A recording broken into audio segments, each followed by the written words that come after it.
Christopher Columbus's life and the reasons why he was a villain. Chris was born in 1451 in Genya, Italy, somewhere between August and October, and he died, thank goodness, May 20th, 1506, in Valladolid, Spain. You see, Chris really liked the ocean because of trade and money. And because he liked trade and money so much, he thought if he could make a better route to India, he could make so much more money. So he started asking around for some money because he was broke.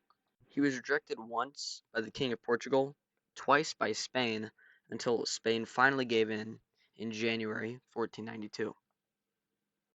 Christopher Columbus got three ships, the Nina, Pinta, and Santa Maria, and they all left on August 3rd, 1492.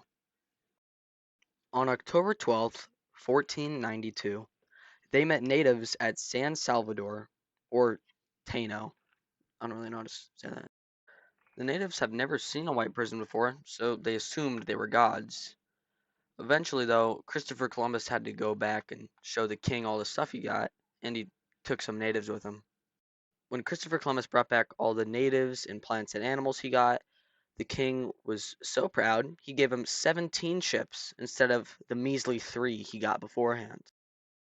When Christopher Columbus came back to the islands, he found that the men he had left behind, which I forgot to talk about, were all dead. You see, this made Christopher Columbus really mad.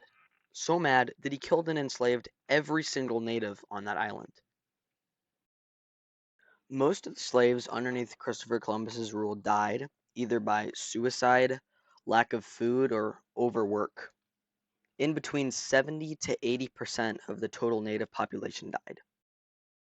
After hearing about how Christopher Columbus was killing all of the slaves, the king and queen of Spain arrested him and brought him back to Spain. The king and queen weren't mad for long because they sent him out on his third voyage on May 30th, 1498. Nothing really happened on the third voyage except people got mad at him and then he went on trial again in Spain. Then again he barely got in trouble, was only jailed for 6 to 7 weeks, and then on March 14th, 1502 started his fourth voyage. Now on this fourth voyage, the king and queen told him not to go back to San Salvador, but he did not listen because he thought there was going to be a hurricane, and he was right.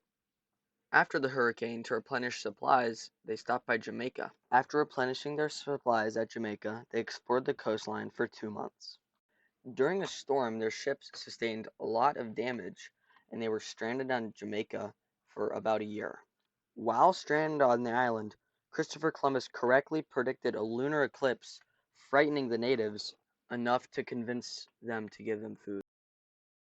After that, he pretty much just went home and died.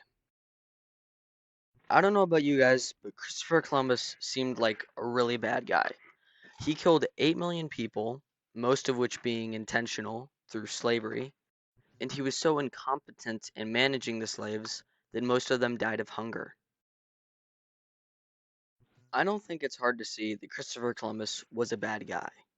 Sure, you could argue he brought Catholicism over to America, but does that really excuse the people he killed? I'm going to give you the short answer on that one. It does not. Time for sources. This book right here, this book I got from the library right here, this book, these websites, right here, these websites. No more sources.